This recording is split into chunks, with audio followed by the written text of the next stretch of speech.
주님의 평안이 우리 성도님들과 함께하기를 소망합니다. 성탄이 되면 메리 크리스마스라고 인사를 하잖아요. 그런데 아직 성탄 전이니까 우리 옆에 계신 분들과 미리 이렇게 인사를 나눠보도록 하겠습니다. 옆에 분 보시면서 메리 크리스마스.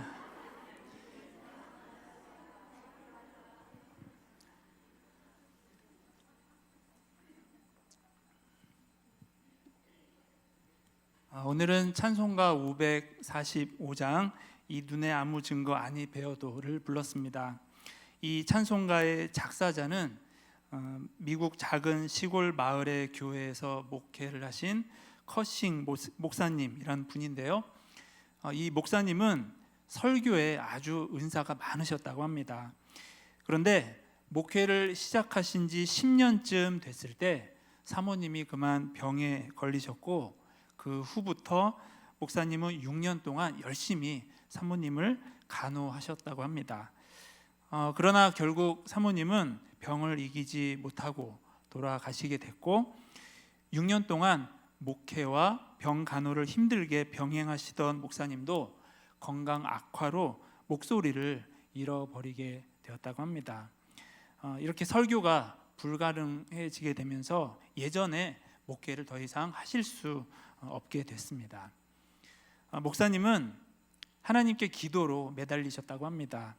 그러던 어느 날 너의 성대도 너의 아픈 몸도 다 내 것이다 라는 하나님의 음성을 듣게 되셨다고 합니다.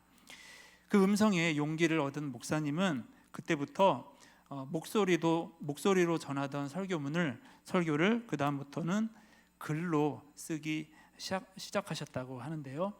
목사님께서 쓰신 신앙의 글들을 통해서 많은 사람들이 은혜를 받았다고 합니다. 특별히 또 300여 편의 찬송시도 지으셨는데 그 찬송시 중 하나가 바로 오늘 우리가 부른 찬송가입니다. 사랑하는 아내를 잃고 또 예전처럼 목회하실 수 없으셨을 때 그 목사님의 심정이 눈과 귀에 아무것도 안 보이고 안 들린다는 가사에서 느껴집니다.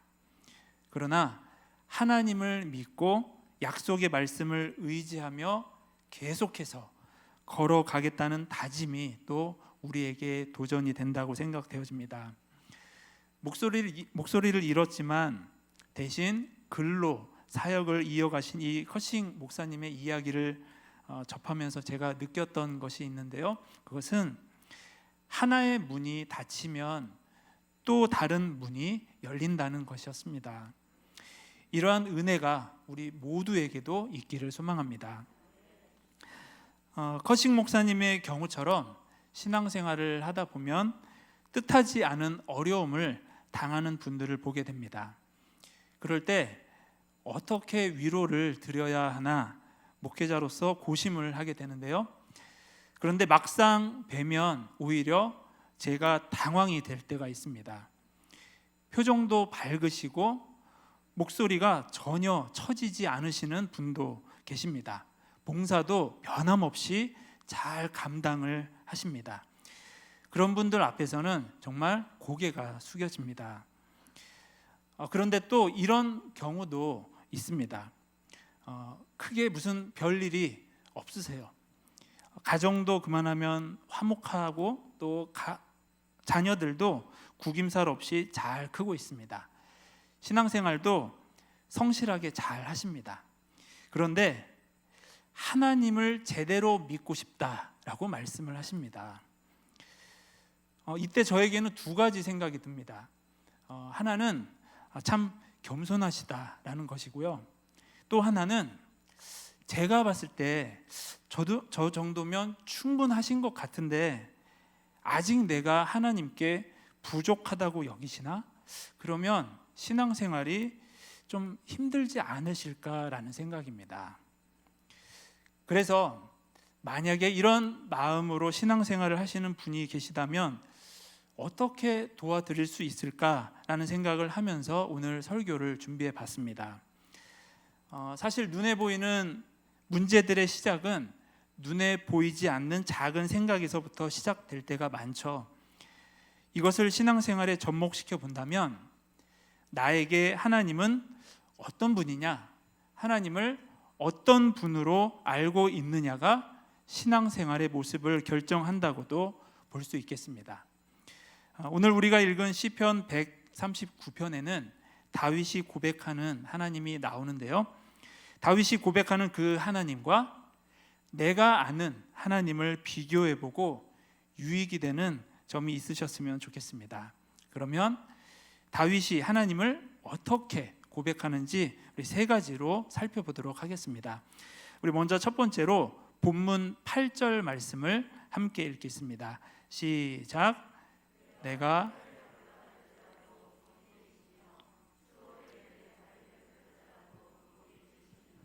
아멘. 8절에 하늘 그리고 스올이 나오는데요, 옛날에 이스라엘 사람들은 하나님은 하늘에 계신다라고 생각을 했습니다. 또 스올은 당시 사람들이 죽으면 가는 세상이라고 그렇게 여기던 곳인데요, 하나님은 거룩하시기 때문에 이 스올에는 안 계실 것이라고 생각을 했었습니다. 그런데 다윗은 이 스올에서도 하나님을 만났다라고 고백을 합니다. 그러나 시편은 말 그대로 시입니다. 그래서 여기서 말하는 하늘과 스올은 실제 장소라기보다는요, 하늘은 다윗이 한창 은혜 받고 좋았던 때를, 그리고 스올은 다윗이 실족하고 고난 당할 때의 심경을 가리킨다고도 볼 수 있겠습니다. 그 뒤에 9절부터 12절까지도 같은 얘기가 반복이 됩니다. 다윗은 바다 끝에도 가봤다라고 말을 합니다.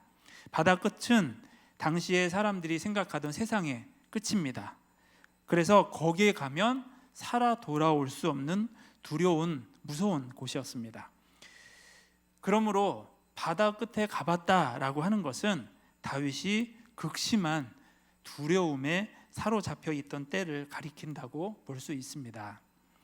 그런데 거기서도 하나님의 손길을 경험했다고 고백을 합니다. 뒤에 나오는 흑암과 밤, 하나님의 빛도 이러한 맥락에서 이해해 볼 수 있습니다. 이처럼 스올, 바다, 끝, 흑암, 밤은 다윗이 실족하고 고난을 당해 괴롭던 때를 가리킨다고 볼 수 있습니다. 그 때에 다윗이 만난 하나님은 어떤 분이었을까요? 스올과 흑암을 없애주시는 분이 아니라 그 속에서 나와 함께 하신 분이었습니다. 어둡고 더러운 진흙탕에는 발을 담그지 않고 멀리 떨어져서 천사에게 야 가서 다윗 좀 도와줘라 이렇게 명령만 내리시는 분이 아니라 스스로 높은 하늘에서 낮은 스올로 내려와 다윗의 고난 속에 어려움 속에 동참하시는 하나님이었습니다. 그런데 우리의 신앙생활을 돌아보면요, 하나님은 스올에 있는 나에게 찾아오시는데 나는 거꾸로 하나님을 찾으러 높은 하늘로 올라가려고 할 때가 종종 있지 않나 생각이 되어집니다. 그 거룩하고 완전하신 분이 지금 이런 진흙탕 같은 내 삶에 오실 리 없어 내가 더 열심히 잘해서 하늘에 올라가 하나님을 만나야지 할 때가 있다는 것입니다. 스올과 흑암을 만났을 때 내가 더욱 열심히 잘 해보겠다라는 믿음도 분명히 귀한 믿음입니다. 그러나 또 한편으로는 이런 생각이 들기도 합니다. 이분에게는 하나님이 어떤 분이실까? 늘 잘하는 모습만 보여드려야 하고 혹시나 약해지면 하나님이 나에게 실망하실 것이라고 생각하시는 걸까? 만약에 하나님을 이렇게 생각을 한다면 그 하나님은 마치 군대에서 병사들을 강하게 훈련시키는 빨간 모자 쓴 조교 같은 하나님일 것입니다. 군대에서 조교가 하는 말은 몇 마디 없습니다. 제가 이렇게 굉장히 겸손해 보이고 그렇지만 제가 조교를 했었습니다. 그래서 제가 압니다. 조교가 뭐라고 하냐면 그거밖에 안 됩니까? 악으로 깡으로 이 꽉 깨물고 버팁니다. 전진 앞으로 이 말만 합니다. 조교는 진흙탕 속을 뒹구는 병사에게 조교는 높은 데 서서 이렇게 소리를 지르면요, 병사는 겁이 덜컥 나서 긴장을 잔뜩 해서 더 발버둥을 치다가 장애물을 겨우겨우 빠져나오게 됩니다. 우리 신앙생활에서도 하나님이 이런 분이시기만 하다면 어떨까요? 분명 때로 좋은 때도 있겠지만 신앙생활 전반이 아무래도 늘 고달프고 긴장의 연속이 아닐까 생각되어집니다. 그러나 오늘 다윗이 고백한 하나님은 스올과 흑암 속에서도 발견됐던 분이었습니다. 고난보다 더 강해지라고 채근하시는 분이 아니었습니다. 저는 지금 이 믿음은 좋고 저 믿음은 나쁩니다 라고 말씀드리는 것이 결코 아닙니다. 성도님들 가운데는 가끔 군대 체질이 성격이 맞으시는 분도 있으시죠. 그래서 고난이나 어려움이 오면 어쭈 들어와 이렇게 하실 수 있는 분도 계십니다. 그런 분은 빨간 모자 조교 하나님과 잘 맞으십니다. 그런 분들은 그렇게 신앙생활을 하셔야 은혜를 받으시기가 쉽습니다. 그러나 그렇지 않은 분들도 계시잖아요. 특히 이제 막 교회에 다니기 시작하신 분들에게는 더욱 그렇습니다. 모든 분들에게 똑같이 항상 강인한 믿음만을 기대하거나 요구하기가 어려울 때가 분명히 있습니다. 그분들에게는 저 높은 곳에 계신 하나님보다 지금 이 자리에 나와 함께 하시는 하나님이 필요합니다. 이렇게 말씀을 드리는 이유는 내가 강하지 않다고 해서, 내 믿음이 아직 부족하다고 해서 하나님이 나에게 실망하셨을 것이라는 생각으로 스스로를 너무 몰아세우며 힘들게 하지 않으셨으면 좋겠다는 것입니다. 하나님은 빨간 모자 조교이시기만 한 게 아니니까요. 좋은 친구처럼 나와 함께 하시는 분이시기도 합니다. 어쨌든 두 분 중에 한 분의 하나님을 만나서 은혜를 받으면 되는 것이니까요. 그죠? 혹시 성도님들 가운데 스올에 처한 것 같은 분이 계십니까?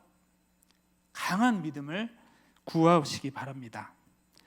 그러나 나와 함께 해달라고 구하셔도 됩니다. 만약에 하나님 보시기에 내가 강해 보이지 않으면 어떡하지? 라고 걱정이 된다면 높은 하늘에서 낮은 이 땅으로 우리와 같은 모습으로 와주신 예수님을 생각하시기 바랍니다. 그럴 때 위로와 힘을 얻게 될 줄 믿습니다. 우리 그 다음 두 번째로요, 우리 본문 14절을 읽겠습니다. 시작. 내가 주께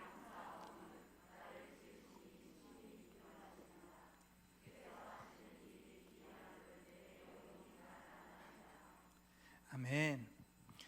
다윗은 나를 지으심이 심히 기묘하시다라고 고백을 하고 있습니다. 요즘 많은 사람들이 외모로 고통을 받습니다. 왜냐하면 잘생기고 예쁘고 군살 없는 몸을 가진 젊은 사람이 미의 기준인 것처럼 많이들 말하기 때문입니다. 만약에 지금의 나 정도면 요즘 기준들에 부합된다라고 생각하시는 분들은 그래, 지금 나를 이렇게 지으신 하나님의 솜씨가 참으로 기묘하시지라고 큰 어려움 없이 이렇게 생각하실 수 있을 것입니다. 그러면 그렇지 않은 사람에게는 어떨까요? 방금 읽었던 14절은 그야말로 절망이죠. 왜냐하면 나는 이 고백은 앞으로 하기 틀렸어. 이 고백은 남의 얘기지 내 얘기는 아니다 라고 하실지 모르겠습니다. 그러나 누구에게는 소망을 주고 누구에게는 절망을 안기는 분이 하나님이라면 우리가 그 하나님을 믿고 사랑하고 따르진 않겠죠. 다윗은 지금 이 14절에서 외모가 아니라 생명에 관한 얘기를 하고 있는 것입니다. 자세히 말씀을 보면 본문 13절에 내장 그리고 모태가 나오죠. 아직 태어나기 전 엄마 뱃속에서 이제 막 생명을 가졌을 때 얘기입니다. 이 생명을 주신 분이 주님이라고 고백을 하는 것은 그 생명이 너무나 귀하다는 것입니다. 또 15절에 내가 지음을 받은 곳이 은밀한 곳, 땅의 깊은 곳이라고 말을 합니다. 생명, 살아있다는 자체가 신비라는 것입니다. 그 다음 또 16절에 내 형질이 이루어지기 전 주의 눈이 나를 보셨다 말을 합니다. 내가 잘생겼거나 예뻐서가 아니라 그저 생명을 가졌기 때문에 하나님이 사랑의 눈으로 나를 바라보신다는 것입니다. 이처럼 다윗이 말하는 생명에 관한 고백에서 우리가 알 수 있는 게 무엇일까요? 내가 지금 살아있다는 것 자체가 기적이고 신비이고 은총이라는 것입니다. 살아있다는 자체만으로 누구나 대우받을 충분한 자격이 있다는 것입니다. 그러나 세상에서 우리가 듣는 얘기들은 많은 경우 정반대입니다. 살아있다는 것 하나만 가지고는 대접을 받기가 어렵습니다. 잘생기고 예뻐야 하고 학교는 어느 정도를 나와야 하고 또 재력은 이 정도 있어야 하고 등등을 따져서 거기에 합격되는 사람만 사람 대우를 해주는 세상이 아닌가라는 생각이 듭니다. 그러나 다윗은 거꾸로 얘기를 합니다. 하나님이 주신 생명을 가진 존재라면 누구나 대우받기 충분하다라고 고백을 합니다. 교회가 아무리 세상을 품고 사랑한다고 해도 이 부분에 있어서만큼은 결코 세상과 타협할 수 없는 점입니다. 이 지점에서는 어쩔 수 없이 교회와 세상은 서로 물과 기름처럼 다르다, 서로 대립된다라고 말할 수밖에 없습니다. 여기서 교회의 성격이 드러난다고 생각이 되어집니다. 교회는 어떤 곳일까요? 여러 가지로 말할 수 있겠지만 저는 특전사 부대와 같다고 생각이 되어집니다. 성도님들 특전사 들어보셨나요? 네, 화면에도 나오는데요. 훈련이 일반 부대보다 더 강하고 혹독하기로 유명하죠. 또 임무도 특수 임무를 수행하기 때문에 겉으로는 뭘 하는지 잘 드러나지도 않고 그래서 앞에서 잘했다고 박수 받는 일도 거의 없습니다. 그런데요, 이 힘든 특전사에 늘 많은 청년들이 스스로 지원을 한다고 합니다. 왜일까요? 힘들고 박수도 못 받는데요. 저는 그게 자부심 때문이라고 생각이 됩니다. 그래서 이런 말이 있는 것 같습니다. 아무나 특전사가 될 수 있었다면 나는 결코 특전사가 되지 않았을 것이다. 저는 이 특전사의 표어를 바꾸어서 이렇게 말을 해보고 싶습니다. 아무나 성도가 될 수 있었다면 나는 결코 성도가 되지 않았을 것이다. 하나님은 모든 사람을 부르십니다. 그러나 모든 사람이 그 부르심에 응해 성도가 되지는 않습니다. 우리는 성도라고 쓰고 하나님의 특전사라고 읽습니다. 우리 옆에 계신 분에게 이렇게 얘기를 해주실까요? 참 용감하십니다.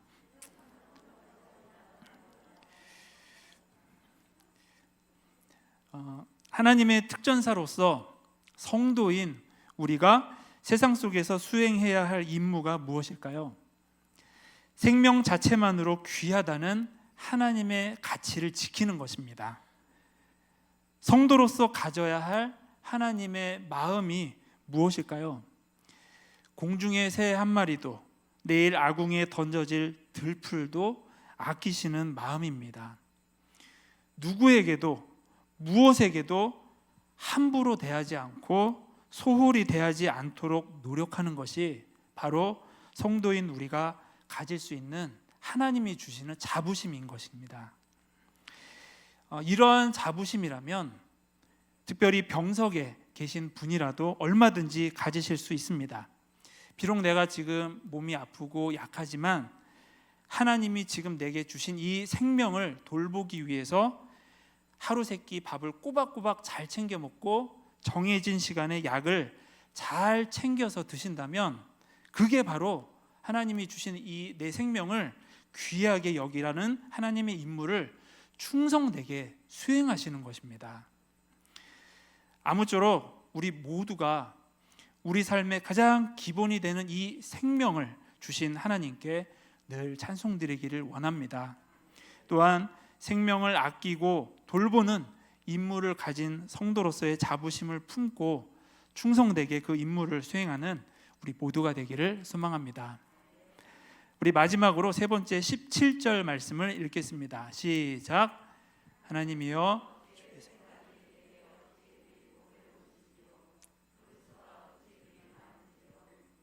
아멘. 다윗은 지금 주의 생각이 너무나 보배롭고 그 수가 모래보다 많다라고 고백을 합니다. 성도님들, 모래 수보다 많은 게 우주의 별 개수라고 합니다. 우주의 별이 얼마나 많냐면요, 먼저 지구에 있는 모든 모래알, 그 작은 모래알 있지 않습니까? 그 모래알 개수를 다 셉니다. 사막, 바다, 산, 길가, 학교, 운동장 등등 모래알을 다 개수를 센 다음에 거기에 곱하기 10을 하면 그게 바로 우주에 있는 별의 개수쯤 된다고 합니다. 몇 개가 될까요? 셀 수가 없죠. 하나님의 생각이 이렇게나 많다라고 다윗은 고백을 하고 있습니다. 그런데 그 생각이 심히 보배롭다라고 말을 합니다. 보배는 좋은 것, 귀한 것이잖아요. 결국 이게 무슨 얘기냐면 하나님은 온통 우리에게 좋은 것 주실 생각밖에 없으시다는 것입니다. 어떻게 하면 우리를 잘 되게 할까, 유익하게 할까, 행복하게 할까, 그 생각뿐이시라는 것입니다. 성도님들, 하나님이 우리를 그렇게 대우를 하신다면 우리는 우리 자신을 어떻게 대우를 해야 할까요? 답은 너무 쉽죠. 우리도 우리 자신을 잘 대우해야 될 줄 믿습니다. 하나님이 우리 인간과 하나님을 화해시켜 주시고 또 이웃과 화해시켜 주신 것처럼 우리도 미울 때도 있고 마음에 들지 않을 때도 있는 나 자신과도 그렇게 화해할 줄 알아야 하는 것입니다. 유대인들이 신비 중에 신비, 최고의 신비로 꼽는 게 있다고 합니다. 그게 뭐냐면 이 세상에 단 한 사람도 똑같은 사람이 없다는 것입니다. 지금 지구 인구가 79억을 조금 넘겼다고 합니다. 그런데 그 79억 중에서 나와 똑같은 사람이 단 한 사람도 없다고 생각을 해보시기 바랍니다. 하나님이 이렇게 다 다르게 만드신 이유가 뭘까요? 다른 사람만 보면서 너무 부러워하면서 살지 말라는 것 아닐까요? 나는 나대로 하나님이 창조하신 내가 얼마나 괜찮은 사람인지를 좀 더 깨달으라는 것 아닐까요? 부러우면 지는 거다라는 말을 많이 하지 않습니까? 우리 마지막으로 옆에 계신 분에게 한 번 더 이렇게 얘기를 해주겠습니다. 안 부럽습니다.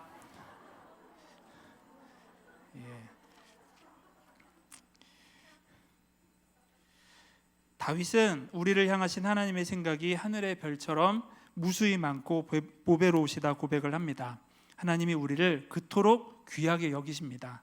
우리도 나 자신을 그리고 내 주변 사람들을 그렇게 귀하게 여길 줄 아는 성도님들과 제가 되기를 소망합니다. 말씀을 맺겠습니다.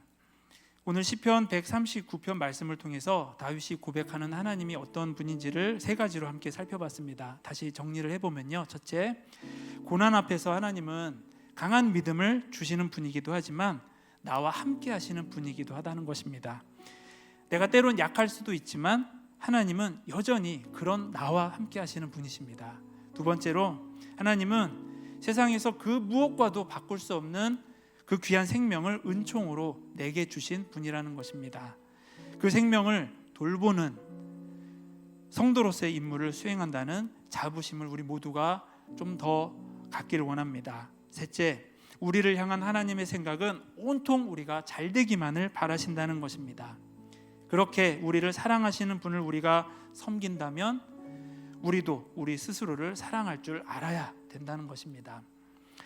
이렇게 다윗이 고백한 하나님이 바로 성도님들과 저의 하나님이기도 합니다.